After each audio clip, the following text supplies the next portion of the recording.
Sandbox MMA fans, today what we're going to be doing is looking at the division picture for both the welterweight and the women's flyweight division. A lot had shaken up, and we got to get a clear map as to what's going on in these two divisions and what the title picture will look like in the future.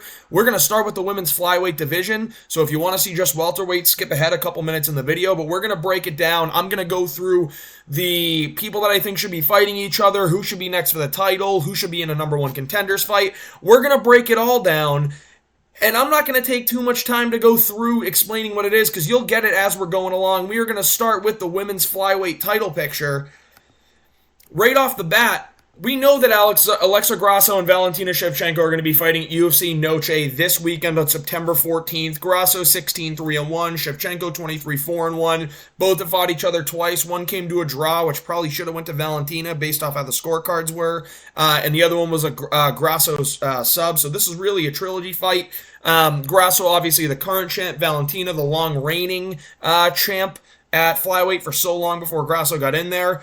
They're fighting this weekend. The winner of that fight's obviously going to be the champion. The loser's got to look somewhere else, but there's another fight that we got to be aware of, and that's Rose Namajunas versus Erin Blanchfield. Now, before we get to this, both ladies have lost to Manon Fiorot. So Manon Fiorot is going to get the title shot against the winner of Grasso against Shevchenko. So that's definitely happening.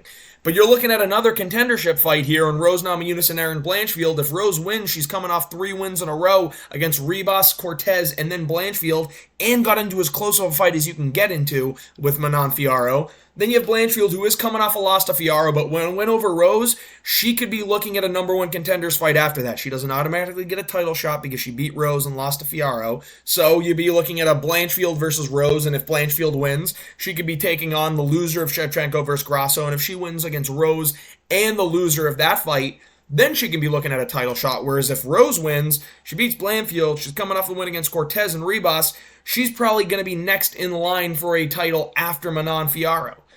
Another fight that's been made. Viviane Araújo. So let's go back to Rose versus Blanchfield. This is a big fight, and it's happening in November 2nd. So we're going to be able to kind of see what's going on in this division after a couple of these fights shake out. And happening on November 16th is Viviane Araújo, who's ranked number 9 against number 11 ranked Karine Silva. This is another fight where you're going to be looking at someone getting interjected into that top 10, soon-to-be title contention, depending on who wins. Again, they're going to need a couple wins after this one, but it's a fight to keep an eye out on. Fight to keep an eye out for as we continue to move into the division. Now, there are two ladies that haven't been matched up yet, and I'm going to match them up with each other. It's Natalia Silva and Maycee Barber. Natalia Silva coming off a win this past weekend, which sparked the interest in making this video. Had a big win over number 6 ranked Jessica Andrade. Silva now moves up to number 6. Maycee Barber couldn't fight Rose Namajunas again in Denver in June, I believe it was, or July. I think it was actually July 13th due to illness. She had a problem with weight cutting and stuff like that, so she was ill, wasn't able to make the fight. She's probably going to be looking to fight. Natalia Silva is the only name that isn't matched right now. I think they're going to be making this fight for the early part of 2025, and the winner can be looking at a big fight ahead of their future. So you have the number 4 ranked versus the number 6 ranked. Have them fight each other. You'll have the number 2 versus the number 5. The number 3 versus the number 5 in Blanchfield Rose, the 4 versus the 6 in Silva versus Barber, the 9 versus the 11 in Araújo versus Silva, and then you have Manon Fiorot fighting the winner of the title fight that's happening this upcoming weekend. So you kind of got to see how some of those fights shake out, but going from there, you're going to have Fiorot against the Grasso-Shevchenko winner, as we've said. She's the number 1 contender. She's got to fight the champion after that. Fiorot deserves it after a win over Blanchfield and Rose. The loser of Shevchenko versus Grasso should fight the loser of Blanchfield versus Rose. And now if Blanchfield wins, I'm okay with the loser of Shevchenko Grasso fighting Blanchfield if she wins, because Blanchfield's going to need another fight. But if Rose wins, she's probably just going to sit and wait for her title shot. So if Rose, Blanchfield winner... Wait, what am I saying here? Yeah, if the winner of Rose versus Blanchfield fights the loser of this, I'm okay with it. But again, if it's Rose, I think she should just wait for her title shot. If it's Blanchfield, she should take the fight 100% now. Shevchenko Grasso winner. They'll fight. Oh, sorry. If Shevchenko wins, I don't know what I fucking wrote here, if I'm being honest. But then you're looking at, we have other matchups down the road. It's Natalia Silva and Macy Barber. She should fight the winner of Blanchfield versus Rose, possibly. So again, if you're looking at Rose, if she's going to be waiting for a while, right? If we're going to get Manon Fiorot versus Shevchenko Grasso in the start of 2025, you're going to be looking at Rose maybe fighting the winner of that, unless it's Fiorot, because if Fiorot wins, then Rose is going to fight a Grasso or should fight a Silva or Barber. So you can look at the winner of these two fights duking it out for number one contendership. You can also look at the loser fighting the loser of the title fight coming up this weekend. Silva and Araujo is running around there. So you got a lot of people fighting, but realistically, the winner of Silva versus Barber needs one more fight. And if they win that one more fight, they get a title shot. If Blanchfield wins, she's going to need another win after Rose to get a title shot. If Rose wins, I think she can sit out and wait for her title shot after beating the number 3, the number 10, the number 12, having a close fight with the current number 1 contender. So Grasso's got her work cut out for her. Honestly, there's a lot of fights that you can do here coming up. But first things first, Grasso Shevchenko, we need to find out a winner. I think it's going to be Grasso this weekend, and then she's going to get Fiorot. Valentina, after that, should be looking at a Blanchfield fight. Should be looking at possibly a Rose or a Barber-Silva fight.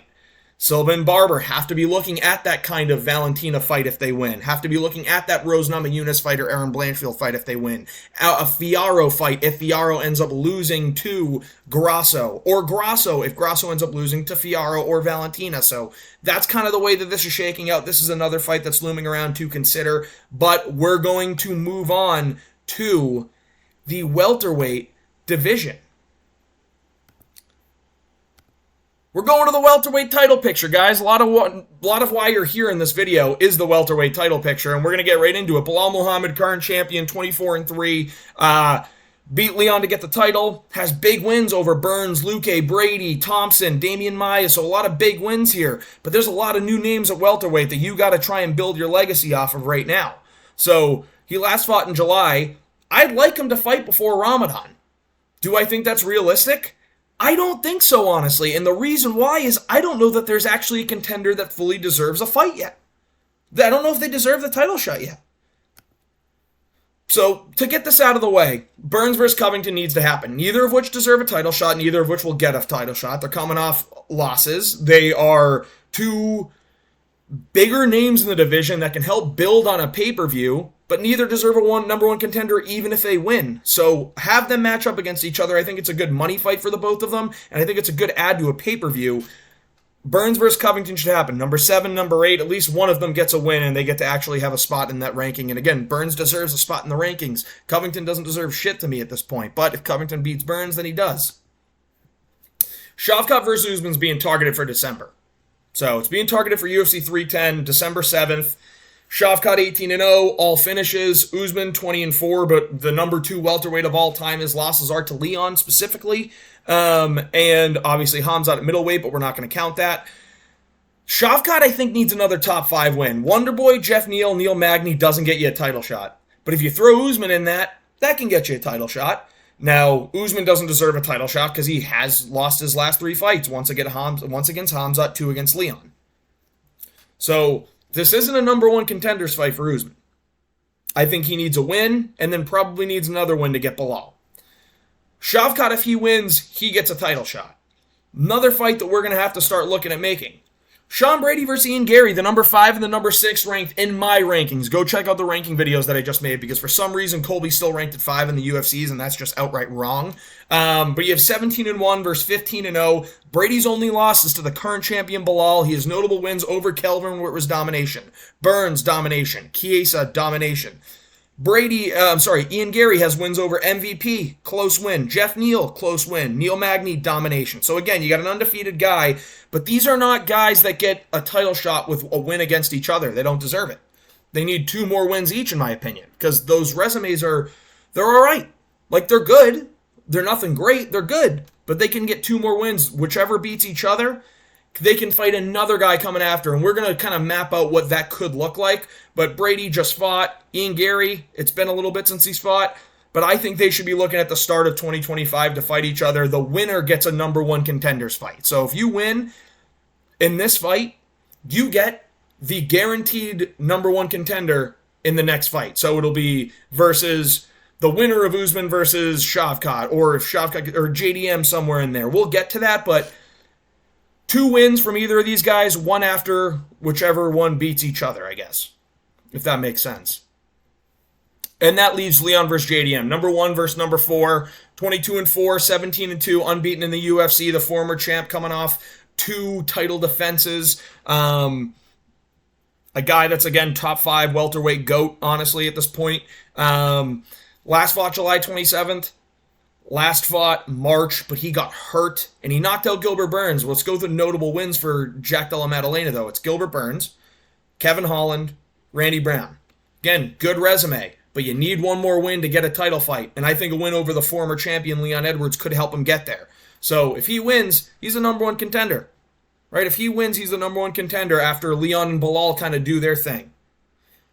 If Leon wins, Leon doesn't get an automatic title shot after beating JDM. I think he's in the Usman boat where he's going to need one more win after that. If you were so much fun to watch and we were dying to see you, that's a different story, but people aren't really dying to see Leon right now. I think if you can target this fight, massive fight, headline a fight night in January, put it on the pay-per-view, like as the co-main event, sometime in January, that sets up the division good, because you also got Shavkat versus Usman a month before. That really is going to help out the rankings. And then you got Brady versus Gary. That's how things are going to look good in this little welterweight tournament that we're building here. But what does that mean for Belal? If Shavkat beats Usman in December, he fights Shavkat. Shavkat's going to be the contender. You do Shavkat versus Belal right after Ramadan. Ramadan ends on like March 29th. Belal's going to want at least a month to 6 weeks of training. You do it on a pay-per-view in May after Ramadan. Belal versus Shavkat. Then JDM is waiting in the wings to fight the winner at around September. Brady versus Gary winner is going to fight Usman or Leon for the number 1 contender. So this is off the assumption that both Leon and Usman lose, which I do think both those matchups they would lose. But again, they're close. Brady versus Gary, whoever wins that, fights either Usman or Leon, whichever matchup makes more sense. If Gary wins, he should fight Leon. And Gary, if he beats Leon, gets number 1 contender. If Brady wins, he can fight Usman or Leon, really, for number 1 contender. But Gary versus Leon, there's some heat there. There can be some heat there. Now, Brady versus Usman, you got 2 wrestlers that are going to end up standing on the feet, probably. That's a really, really good matchup as well. So the Brady versus Gary winner gets an Usman or Leon, whoever lost more impressively, I guess we'll say. And if they win that fight, then they can jump in line for a title. You also have Belal, who could fight JDM if Shavkat loses. So we're giving you a couple scenarios here. If Shavkat loses and JDM wins, it's Belal versus JDM in May. Now, if that happens, that means Usman beat Shavkat. So Usman will fight the Gary versus Brady winner, the number 1 contender for the winner. So Gary and Brady winner fights Usman, who just beat Shavkat. Whoever wins this fight is next in line for the title. And then you do Shavkat versus the loser. Like if Leon loses against JDM, which this is what that scenario shows. So it would be Shavkat versus Leon. Then you can have the loser of the Gary versus Brady fight someone coming up like a Joaquin Buckley or like a Wonderboy Thompson or someone else like that. If you want a Colby money fight between Ian Gary and Colby Covington, you can do that. But the next scenario is if Usman and Leon both win. I don't think either deserve a title shot immediately. So I would do Belal versus the Brady-Gary winner. Because at that point, if it's Brady, you get the rematch, which could be very, very intriguing, especially if Brady wins dominantly. If Gary wins, he's undefeated. He gets his title shot. So if Leon and Usman win, then you do Brady versus Gary winner, someone coming off a win to get that title shot that hasn't already fought for a title. You do JDM versus Shavkat as a main event of a fight night, which would be a sick fight. This is the fight that we all want to see in this division. Then you do Leon versus Usman. You have it for the 4th time. You get a clear winner. And the winner of that fight, then they can start looking at that title shot again. So they need 2 wins. Future matchups that we also might want to see. Leon versus Gary, which could happen. Brady versus Leon. Usman versus Gary. Usman versus JDM. Brady versus Shavkat. Belal versus Usman. These are intriguing matchups. This is what I think should be next for the welterweight division. If you want my honest opinion, I think Shavkat versus Usman needs to happen. And I think Shavkat's going to win that matchup. Then Shavkat gets the title fight. Then I think JDM versus Leon. The winner of that needs to be inserted into the conversation. If it's Leon, Leon doesn't get a title shot. He has to get one more win. Maybe against the winner of Gary versus Brady. If JDM does win, he should wait for his Shavkat or Belal title shot, whoever ends up losing or whoever ends up winning the matchup between Belal and Shavkat. That's my honest opinion. That's breaking it down. I know it's tricky, but we're trying to estimate and look into the future here to see what's going to happen. I think this is the way you do the welterweight division. You make those matchups and you let them shake out to see who's next regardless. The main point of this video is I don't think Usman or Leon gets a shot with one win unless it's incredibly impressive. I think that Shavkat and JDM each need a win to get the title shot, but I don't think either of them deserve it just yet.